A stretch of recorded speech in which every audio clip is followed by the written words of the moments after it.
Welcome to the Excel Still More podcast. I am your host, Chris Emerson. I'm here to encourage you in your walk with God.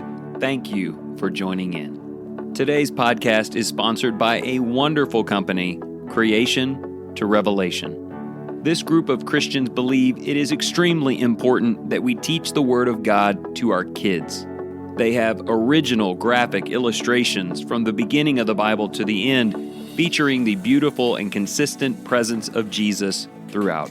You can explore all of that at creationtorevelation.com. I am so thankful you're here, so let's get started.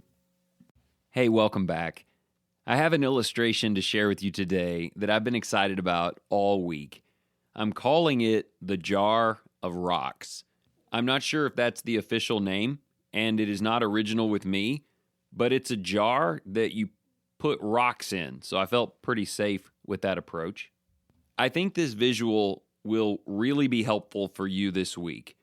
Ultimately, it is designed to help you prioritize your schedule, manage your time better, and make sure that the things that matter most to you in this life are getting the proper amount of attention. I will confess this to you, it's a bit ironic that an episode designed to help with time management is being recorded on a Sunday night at 8 p.m. in an empty church building by a guy who's still wearing his gear that he just preached in the night before the episode is released. It sounds like I'm not the guy to be delivering this message. Although, once you hear me out a little bit on this visual and its meaning, and I explain why I've waited so long this week to record, maybe it does make some sense. We'll see how that goes. So here's the plan today. It's very simple. I'll take the next few minutes and I'll share with you this illustration, and then I will make the very common point that accompanies it. I mean, it's been around for a while. You can go YouTube it, and you can listen to smarter guys than me explain what it means. So we'll start there. But in the back half of this episode, I want to make two additional applications from the jar, and maybe you will consider them to be like next level application. And for those of us who are trying to prioritize faithfulness in the center of very busy lives, I'm really hoping that those extra things in this episode will really make a difference for you this week. All right, so let's start with this. I want you to imagine that you are standing in front of a small table. Right in the middle of that table is a large, completely empty glass jar. Maybe it's about a foot tall, like one of those plastic containers that holds all those cheese puffs. Except this jar has no give in it because of the glass. Now, also on the table are three smaller containers, all of which contain rocks. One of those containers is filled with large rocks. You know, the rocks that are so large you can only hold one of them in the palm of your hand at a time. Another small bucket has small rocks in them. You know, the kind you'd pick up if you were going to throw it long distance or skip it across the pond, where you could hold several of them in your hand at once. And then the last container has a bunch of tiny pebbles in it, just countless little bitty rocks that fill it to the top. And your goal is simple. Fit all of those rocks into the glass jar. Now, I've seen several videos on this. I've seen it attempted and failed many times. And I don't know what your approach would be, but there is only one way to get it all to fit. Oftentimes, people choose the exact opposite way to do it. Maybe you start by taking all of those little pebbles and pouring them in first. They settle in the bottom. They don't take up too much room, and they fill that complete space. And then you take those medium-sized or smaller rocks and you pour them in next. And while the jar is over 2/3 full, all of that is settled in nicely. And lastly, you just take the large rocks and put them in and just push them down into the others, and everything should work out fine. Except it never does. The smaller rocks in the container will not move out of the way. The larger rocks cannot be pushed down inside of them, and inevitably, They do not all fit. There's a big rock sticking out the top and still two more that never got placed at all. Now, if the person who sets up the visual has selected the amount of rocks properly, there's only one way to make it work. You start by putting the large rocks in first. That does not look like a good strategy because the jar looks nearly full and all you've put in are large rocks. But then you take those medium ones, the smaller ones, and you pour them in on top of the large rocks, and they begin to move around and fill in some of those spaces. But at this point, the jar is basically full, so it looks like a bust. But then lastly, when you pour in those pebbles, they start falling down through the jar and filling all of the spaces that have been left behind by the larger rocks, and they settle in to where everything fits. So I'm sure you know where all of this is going, but let me spell it out for you anyway. That jar represents your life, or at least the amount of time that you have to live it. Maybe that jar represents a Monday. Maybe it represents this entire upcoming week, or the rest of the year, or maybe your whole life. Only a certain number of things can fit inside of it. The first and most often made application from this imagery is where I would like to begin.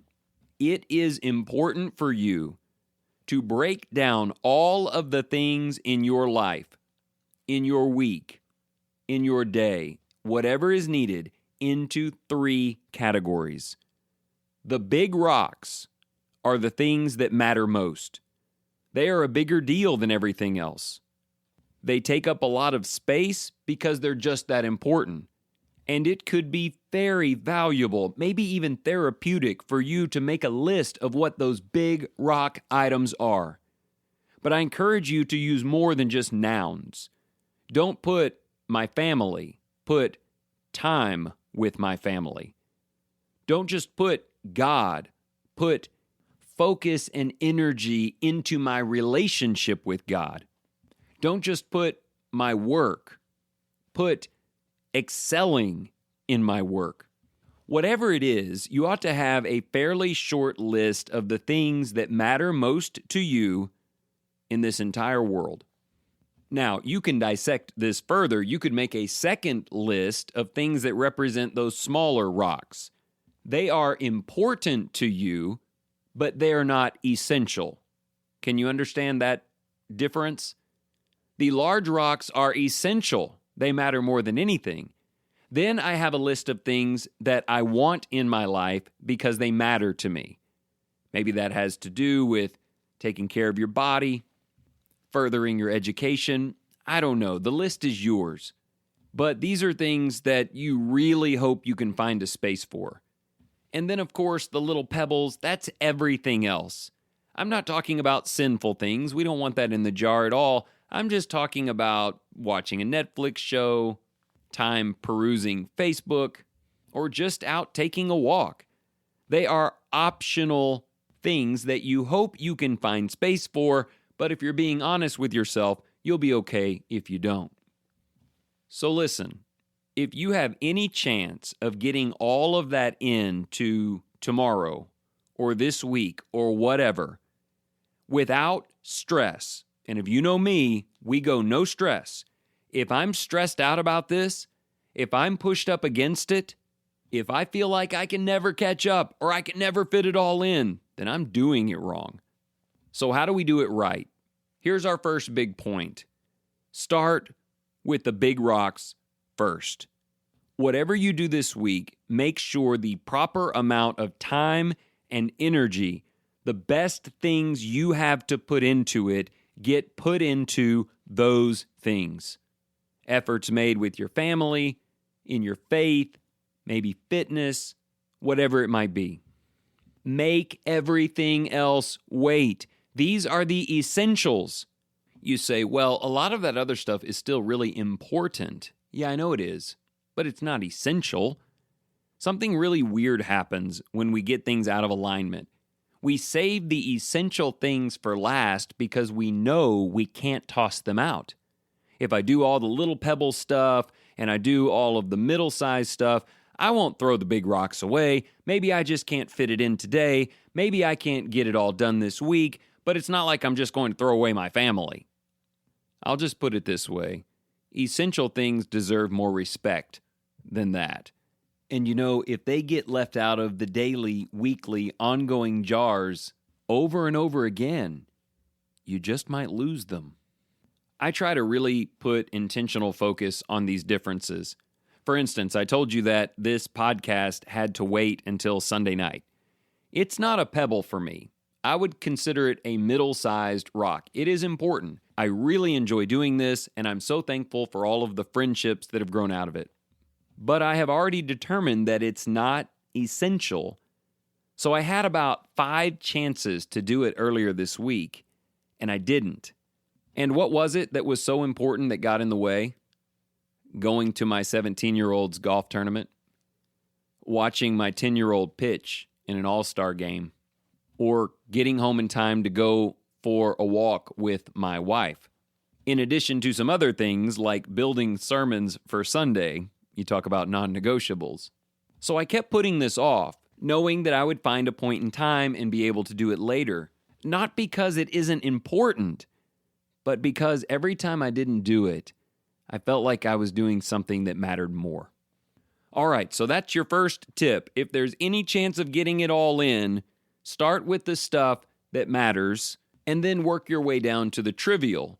And while sometimes the big rock items aren't always enjoyable, I often use the little pebbles, the trivial things, the Netflix show, the Facebook perusing as little rewards, like little meaningless things that I now can do without any guilt at all because everything else came before it.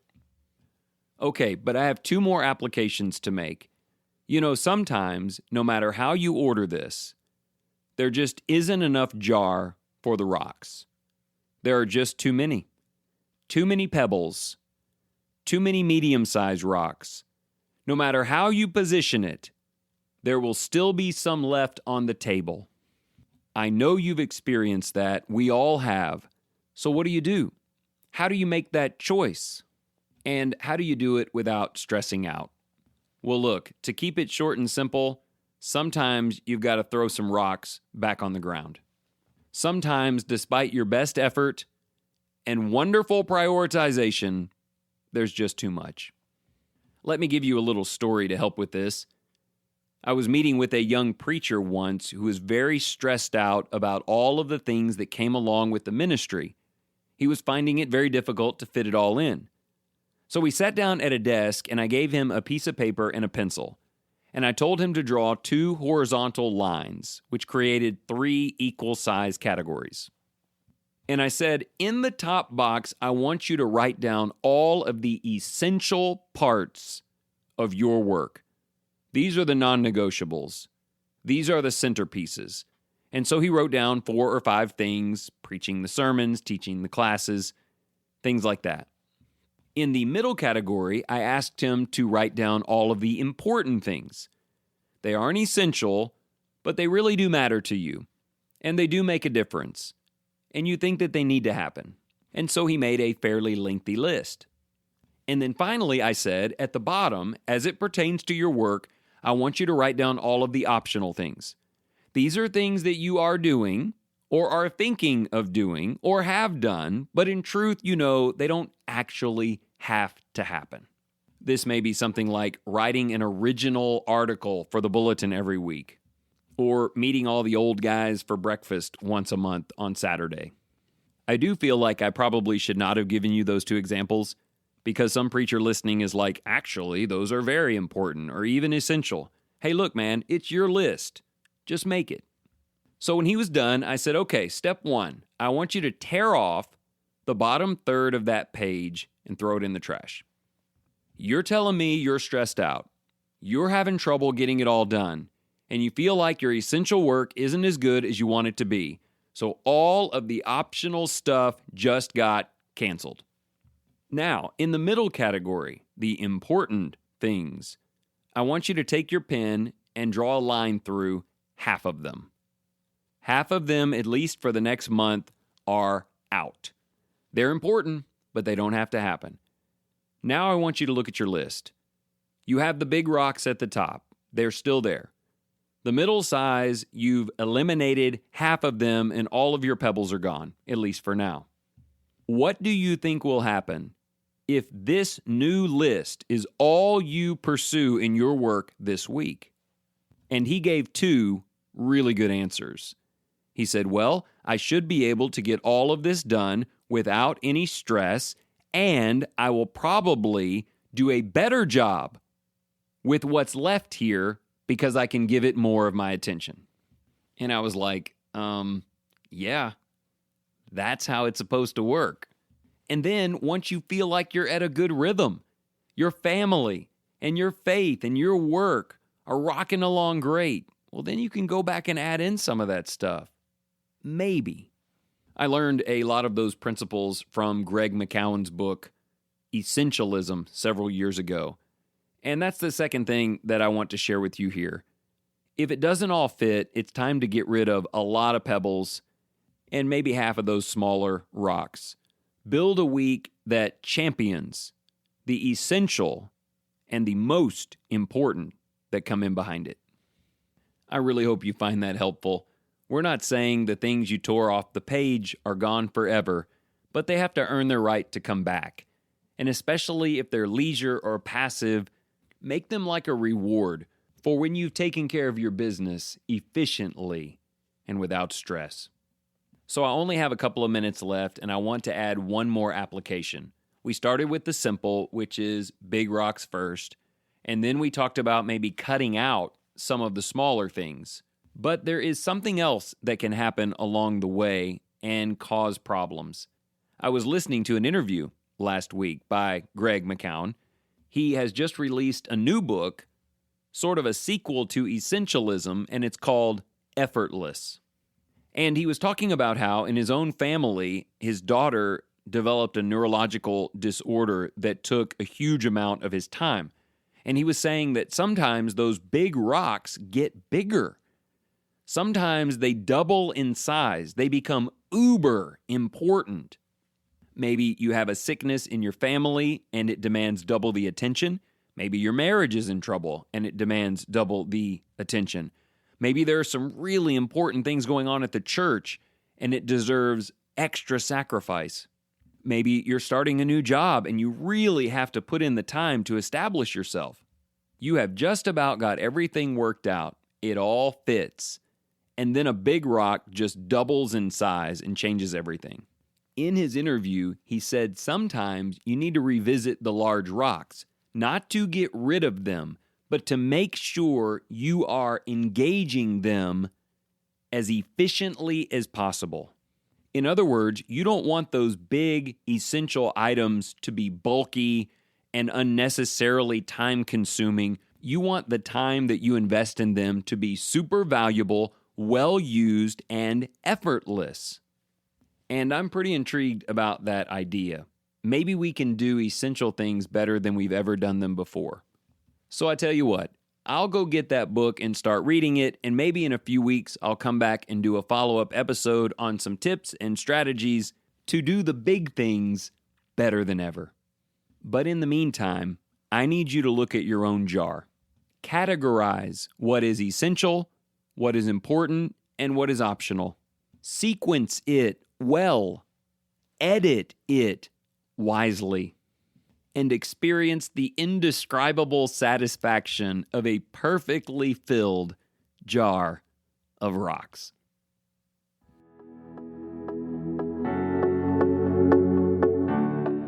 Thank you so much for joining in today. If you enjoyed this program, consider sharing it with your family and your friends. As always, you can go to excelstillmore.life to sign up for the email, order the 3-month journal, or just catch up on old episodes. And also, if you are looking for financial advice or future planning, give John Cunningham a call today, 205-913-1720. And remember this, whatever you choose to do today, in the name of the Lord Jesus, excel still more.